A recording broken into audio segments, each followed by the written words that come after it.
한번 설교 제목을 따라하겠습니다. 가난한 자의 역대급 행복. 시작. 가난한 자의 역대급 행복. 여러분, 세상에서 우리나라가 제일 행복하다, 이렇게 행복 지수가 가장 높은 나라가 여러분 어느 나라인지 여러분 아십니까? 인도와 중국 사이에 부탄이라고 하는 아주 자그마한 산악국가가 있습니다. 이 나라의 국민은 무려 97%가 와, 나는 진짜 행복하다. 인구의 97%가 나는 너무 행복하게 산다라고 고백할 만큼 행복 지수가 높은 나라가 부탄이라는 나라입니다. 그런데 이 부탄을 소개하는 많은 책들이 있는데 그 중에서도 행복한 나라 부탄의 지혜라는 책이 있습니다. 한번 띄워주시면요. 자막 작업 누가 했죠?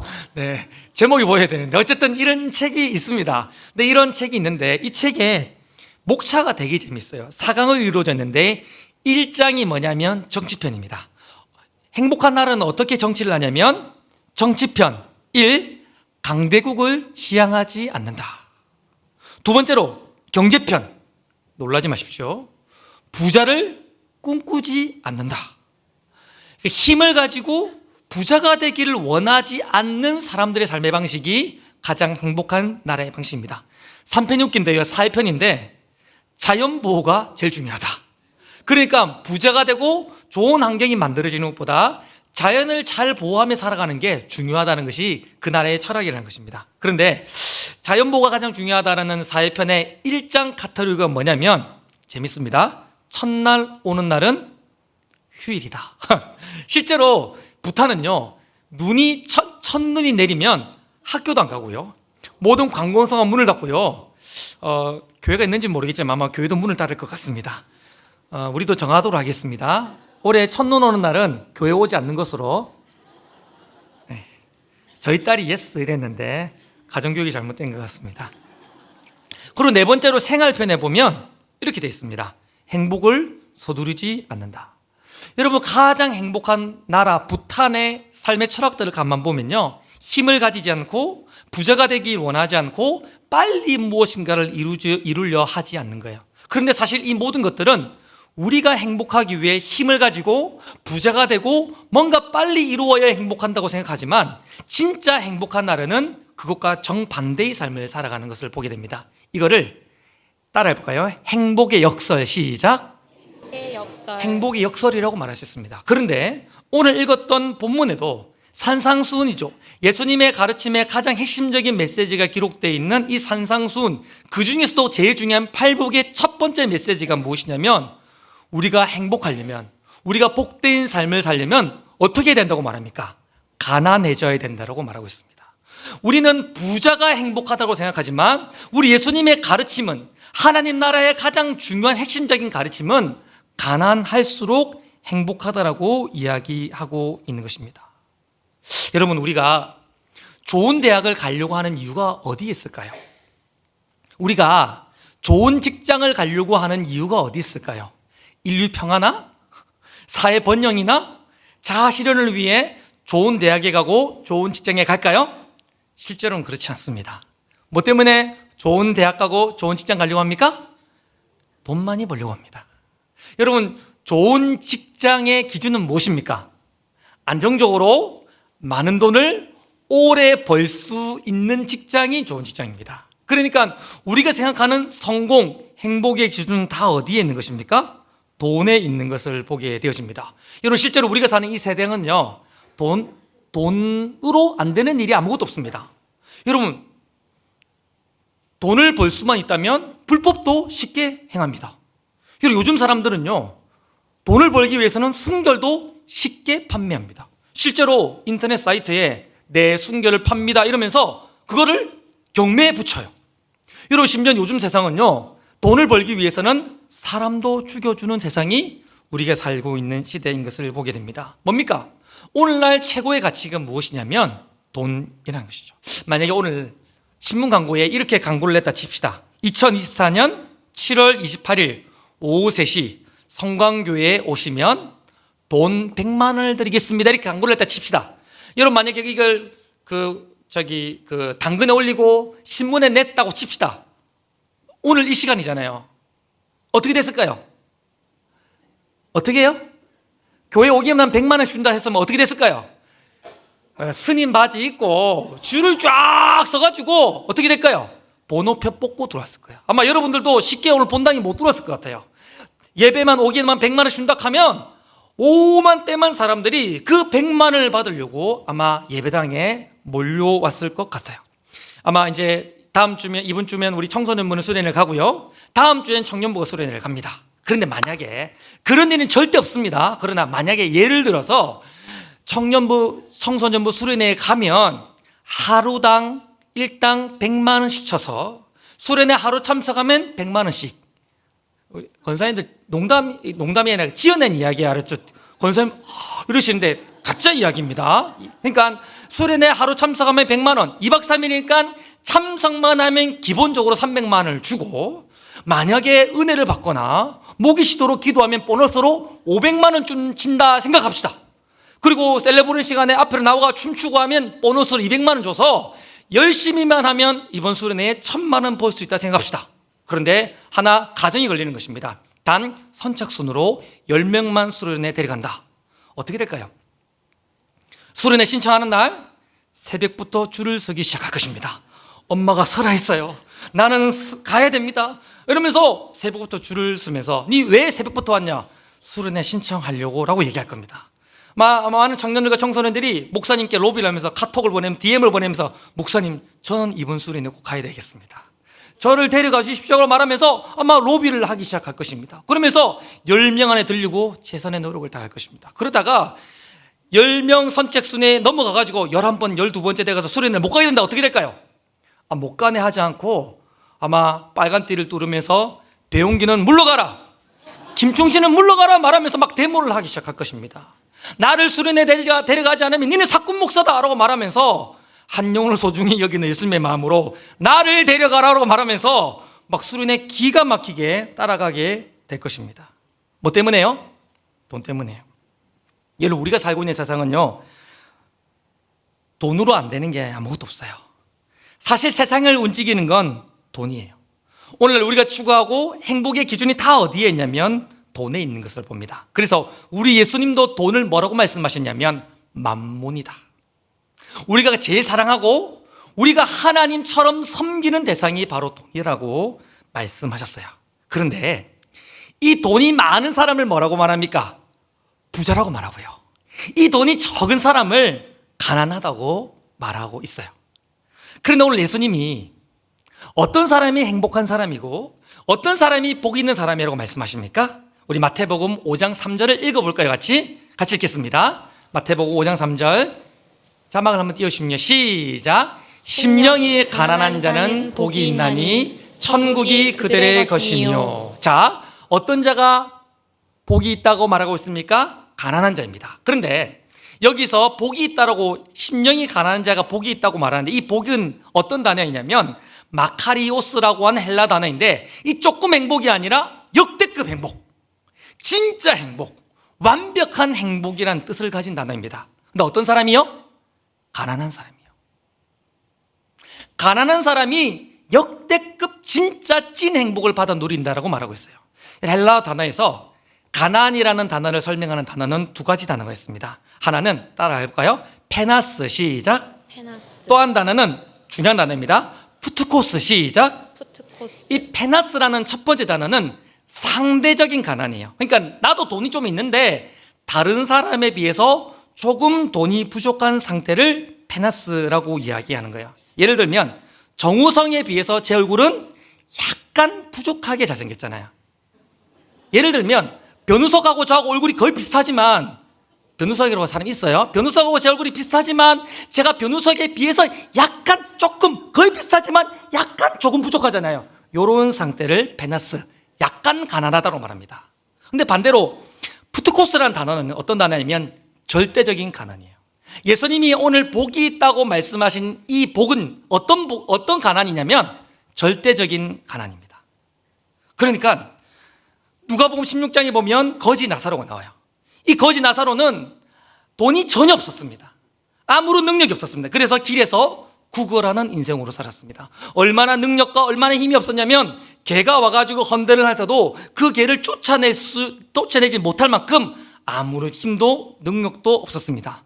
그렇게 살다가 이 거지 나사로가 길에서 객사에서 죽습니다. 성경은 그런 거지 나사로, 아무것도 없고 가진 게 아무것도 없고 아무것도 할 수 없는 거지 나사로를 푸트코스, 가난한 자라고 말하고 있습니다. 질문이 있어요. 이렇게 가난한 자의 특징이 있습니다. 절대적인 가난의 자리에 있는 사람의 특징이 있습니다. 그 뭘까요?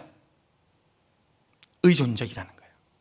내게 아무것도 없고 내게 가진 것도 없고 내게 아무런 능력이 없다는 사실을 인식하면서 뭐 하는 거예요?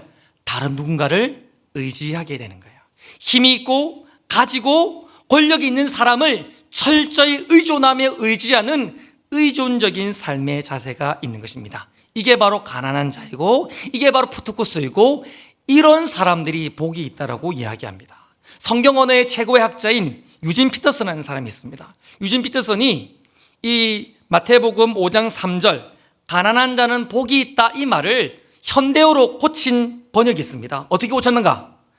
벼랑 끝에 서 있는 자는 복이 있다. 여러분, 벼랑 끝에 서 있는 사람은 어떻게 삽니까? 벼랑 끝에 서 있는 사람은 어떻게 합니까? 내 힘으로 이 벼랑을 기어 올라갈 수 없다는 사실을 알면서 나를 건져줄 자, 나를 구원할 자를 완전히 의지하며 그를 꼭 붙잡게 되는 것입니다. 이런 사람이 푸트코스이고 이런 사람이 가난한 사람인데 이런 사람이 복이 있다는 것입니다. 제가 예전에 선교단체를 섬길 때에 지금 우리 LGU가 캠프를 하듯이 그런 캠프를 한동대와 김천대와 고신대학에서 이렇게 옮겨가면서 캠프를 했었어요. 근데 고신대에서 캠프를 할 때에 이런 캠프가 딱 끝나는 날쯤 되면 장마 기간이랑 겹쳐져 가지고 비가 자주 왔었습니다. 그런데 그날도 이제 고신대에서 캠프를 마치고 나가려고 하는데 비가 엄청나게 왔어요. 비가 얼마나 많냐면 진짜 엄청나게 왔습니다. 얼마나 많이 왔을까요? 상상 못할 만큼 얼마나 많이 왔냐면 비옷을 입고 나가면 비옷이 찢어질 만큼 비가 많이 왔습니다.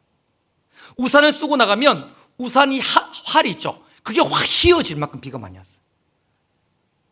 거짓말을 생각하는 것 같은데 여러분, 자동차 와이퍼 있잖아요. 이걸 아무리 빨리 돌려도 앞이 보이지 않을 만큼 비가 많이 왔습니다. 그래서 그 뉴스에 보니까 그때 당시로 기상 관측 역사상 가장 시간당 많은 비가 내린 날이 그날이었다고 말합니다. 여러분, 비가 많이 오면 어떤 일이 일어납니까?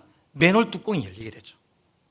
그날 여러분, 고신대학은 신학교인데 내리막이 엄청 많은 그런 곳입니다. 그런데 내리막에서 비가 산에서 내려오는데 진짜 약간 거짓말 조금만 보태면 비가 강을 이뤄가지고 막 건너가려면 수영을 해야 될 만큼 비가 많이 왔었어요. 진짜라니까요. 그런데 맨홀 뚜껑이 다 열리니까 어디가 길인지 어디가 강인지 구분이 안 가는 거예요. 사람들이 짝대기로 짚어가면서 길을 막 건너가고 있는데 어느 여중생이 맨홀 뚜껑이 열린 곳에 그만 발이 빠지게 된 겁니다. 여러분, 사람이 그 고신대는 바다에 있거든요. 그 맨홀 뚜껑이 딱 빠지는 순간 사람이 막 수십 킬로의 속도로 맨홀 안으로 싹 빨려 들어가면서 바로 바다에서 뛰어나오게 됩니다. 거기 한번 빠지면 죽는 거예요. 근데 그 여중생이 길을 걸어가다가 맨홀 뚜껑으로 빠진 게 아니라 몸이 확 빨려 들어갔어요. 근데 정말 다행인 것은 맨홀 뚜껑으로 이 아이가 빨려 들어가는 순간 옆에 있던 남자 중학생의 손을 잡았습니다. 이 남자 중학생이 진짜 용기 있는 아이였어요. 우리 중엔 그런 애 안 보이는데 어쨌든 걔가 얼마나 용기가 있었냐면 걔가 막 보이지도 않는데 자기 발을 맨홀 안으로 집어넣어가지고 그 아이를 자기 발로 지탱하면서 손을 잡고 고함을 치기 시작해요. 살려달라고. 그때 그 광경을 저도 가까이서 봤는데요. 많은 선생님들과 학교 관계들이 뛰어가가지고 아이를 끄집내려고 하는데 여러분, 정말 얼마나 이 유속이 빨랐던지 남자 장정들이 붙어가지고 꺼내는데 그 아이가 끄집어내지지 않는 거야. 근데 정말 그 남자아이가 대단한 것이 다리에 피가 나고 막 그 살점이 막 찢어졌어요, 실제로. 근데 그럼에도 불구하고 다리를 꽉 집어넣은 채 몸을 버티고 있었던 것입니다. 여러 남자 선생님들과 학교 관계자들이 여러 명이 붙어가지고 그 남자아이를 붙잡고 그 여자아이를 붙잡으면서 한 5분 정도 시간이 흐르면서 그 아이를 끄집어냈어요. 그 아이를 끄집어내는 동안 물살이 얼마나 빨랐냐면 여자아이 몸이 있잖아요. 옷이 다 찢어져 버렸어요. 옷이 다 벗겨져 버려요. 정말 나체가 되었습니다. 진짜 나쁜 놈들이 있어요. 그 광경을 카메라로 찍는 나쁜 놈들이 있었습니다. 그런 애들은 변비가 걸리고 성적이 확 낮아졌으면 좋겠어요. 어쨌든 그래가지고 한 5분 정도 만에 그 아이를 다 끄집어냈던 것입니다. 그 아이가 건진받고 나서 뭐라는지 아십니까? 몸이 나체잖아요. 부끄러울 거 아닙니까? 우리가 옷을 벗어 그 아이를 감쌌어요. 그 아이가 건짐받고 나서 했던 얘기가 뭔지 아십니까? 고맙습니다. 감사합니다. 이 사건이 나중에는 극동방송에 소개돼가지고 막 여러 많은 매체를 타기도 했었습니다. 여러분, 이 여자아이의 유일한 소망이 어디에 있었습니까? 이 남자아이 손 놓치면 난 끝이다. 내 힘으로는 이 맨홀에서 빠져나갈 수 없기에 이 남자아이의 손을 놓치는 순간 내 인생은 끝이다. 진짜 가난한 심령으로 이 남자아이만 의지하고 꼭 붙잡고 그 아이가 5분간 버티고 버텼던 것입니다. 이런 상태를 성경은 푸티코스라고 말하고, 이런 자들에게 하나님의 복이 임한다라고 말하는 것이죠.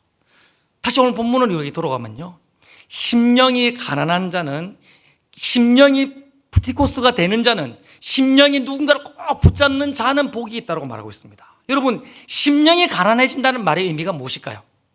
잘 들으셔야 합니다. 지금 자고 있는 사람은 빨리 깨우셔야 됩니다. 여러분, 심령이 가난하다는 말의 의미가 뭡니까? 하나님 없으면 저 죽습니다. 하나님의 은혜 없으면 저는 살 수 없습니다. 하나님이 저를 붙잡지 않으시면 저는 유지될 수 없고 존재할 수도 없고, 하나님이 내 인생을 붙잡지 않으시면 저는 한 호흡도 할 수 없으며, 하나님이 내 삶을 인도하지 않으시면 저는 한 걸음도 걸어갈 수 없습니다. 하나님의 은혜가 없으면 저는 죽은 자이고, 하나님이 내게 사랑을 베풀지 아니하시면 내 인생은 쓰레기와 같은 자입니다라고 말하면서 나의 연약함을 인정하고 하나님만을 붙잡는 자, 그런 자가 심령이 가난한 자인 줄 믿습니다. 그렇게 심령이 가난한 자들은 예수님이 뭐라 말씀하십니까? 복이 있다라고 말씀하시는 거예요. 오늘 이 자리에 청년들이 있고 청소년들이 있습니다. 여러분, 우리 청소년들에게 먼저 한번 물어보겠습니다. 아멘을 크게 하십시오. 우리 청소년을 축복합니다. 여러분들 이번 수련회 가운데에 심령이 가난하게 될 수 있기를 주님의 이름으로 축복합니다. 중심 모습 좀 적었어요. 알았죠? 네. 다시 우리 청년들에게 한번 물어보겠습니다.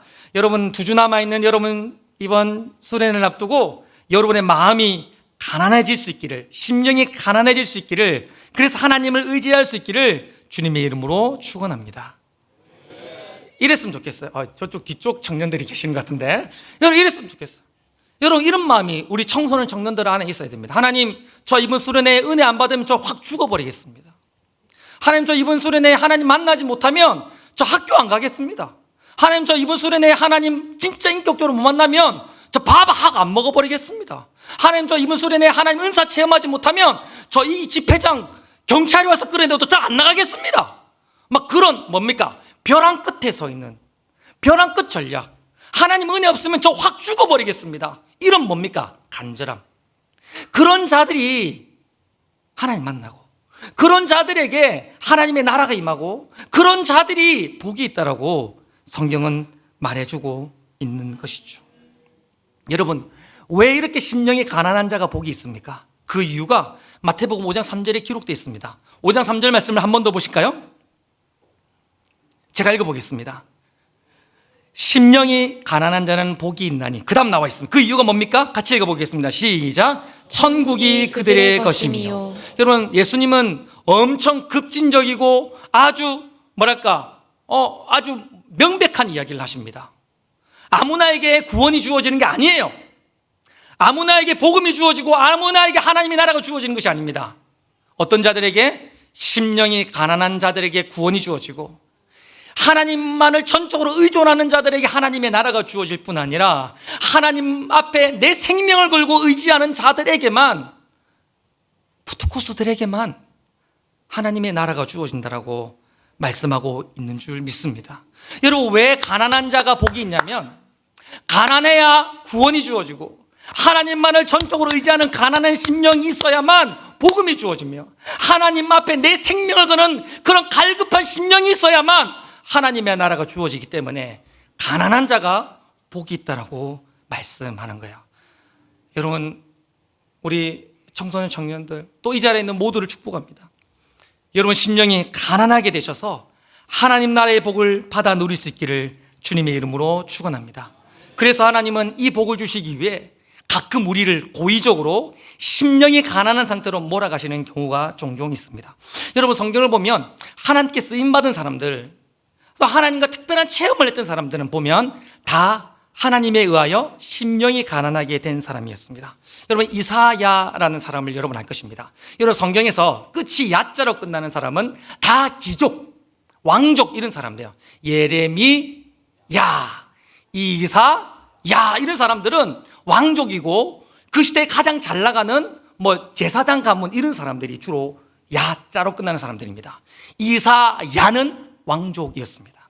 그는 신앙적으로, 한문적으로, 배경적으로 완전 다이아몬드수죠, 금수저로 태어났었습니다. 그런데 이런 이사야에게 멘토가 한 명 있었어요. 이런 이사야가 진짜 사랑하고 존경하는 한 인물이 있었습니다. 한번 따라해 볼까요? 우시야. 시작. 여러분, 우시야는 어떤 사람이냐면 성경에서 가장 완벽한 왕을 다윗으로 표현하는데 그와 함께 가장 탁월하고 뛰어난 메시아를 보여주는 또 다른 한 명의 왕을 뽑으라면 우시야를 뽑을 수 있습니다. 우시야가 왕으로 통치할 때에 나라가 부강했었어요. 나라가 영적인 부흥이 일어나면서, 영적인 회개 운동이 일어나면서 놀라운 부흥이 이스라엘 민족 가운데 있었습니다. 이사야에게 우시야는 민족의 소망이요, 나의 멘토이요, 삶의 이유를 제공하는 그런 사람이었습니다. 그런데 우시야가 그만 죽고 만 것입니다. 그리고 나서 왕이 되었던 한 인물이 있습니다. 아하스라는 인물입니다. 이 아하스는 완전히 불량감자입니다. 완전히 상한, 요즘에 여름에 보면 그 여름에 한 2, 3일 음식물 쓰레기 버리지 않으면 하얗게 국물 가득 찬 그런 거 있죠. 아무짝에 쓸모없는 거 있죠. 아하스 왕이 딱 그랬습니다. 완전히 무능하며 타락해도 이렇게 타락할 수 없는 왕이 아하스였어요. 여러분, 이사야에게 이게 고통이었습니다. 나의 멘토, 나의 소망, 나의 유일한 희망이었던 우시야가 죽고 이렇게 타락한 아하스가 왕이 된 것이 이사야에게는 고통이었습니다. 이사야의 마음이 어떻게 됐을까요? 가난해졌어요. 하나님, 이거 해결해 주세요. 하나님, 저 이거 해결 못하면 저 살 이유가 없습니다. 이사야가 진짜 신앙이 좋았어요. 그래서 이런 푸트코스, 하나님을 진짜 의존하는 마음으로 어디에 들어갑니까? 성전에 들어갔습니다. 잘 생각해 보세요. 환경적으로, 조건적으로 그가 정말 어려운 상황을 만나자 그가 했던 일이 뭡니까? 성전에 들어가 기도했습니다. 왜 기도했을까요? 마음이 가난해지니까, 하나님만을 의지하니까 이사야가 기도의 자리로 나갔던 것입니다. 그런데 세상에 성전에 들어갔더니 어떤 장면이 연출되어집니까? 네, 여러분, 네, 계시죠? 네, 높이 들린 보좌 위에 거룩하신 영광스러운 왕이 거기에 계시는 것입니다. 마음이 가난해져서 기도하러 나갔더니 거기에서 영광스러운 주님을 만난 줄 믿습니다. 그런데 여러분, 여기에 또 다른 영적인 시너지 효과가 있습니다. 마음이 가난해서 하나님께 나가 기도했더니 거기서 하나님 만났어요. 근데 하나님 만나니까 이사야의 마음이 더 가난해지게 됩니다. 그 장면을 이사야 6장 5절에 이렇게 기록하고 있는데요, 혹시 자막이 있나요? 없습니까? 제가 읽어드리겠습니다. 그때 내가 말하되 화로다 나여 망하게 되었도다. 나는 입술이 부정한 사람이요, 나는 입술이 부정한 백성 중에 거하며 만군의 여호와이신 왕을 배웠음이로다. 여러분, 지금 이사야가 어떻게 하고 있습니까? 하나님 만나고 나니까 저는 부정합니다, 저는 아무것도 아닙니다, 저는 아무것도 못합니다, 저는 부정한 사람입니다, 저는 죽게 되었습니다 고 말하면서 철저히 하나님 앞에서 푸티코스, 가난해지는 거예요. 잘 보세요. 가난한 심령이 되니까 하나님께 나가 기도했고, 기도하고 그래서 하나님 만났습니다. 그리고 하나님 만나고 나니까 이사야가 더 가난해지는 영적인 시너지 효과가 일어나게 되는 것이죠. 그때 하나님 이사야에게 말합니다. 누가 나를 위해 갔고, 누가 내 마음을 전하고, 누가 나를 위해 갈 거라고 말하실 때에 이사야가 뭐랍니까? 한번 따라할까요? 주님. 다시 우리 청소년 청년 할 때까지 주님, 제가 여기 있습니다. 나를 보내소서.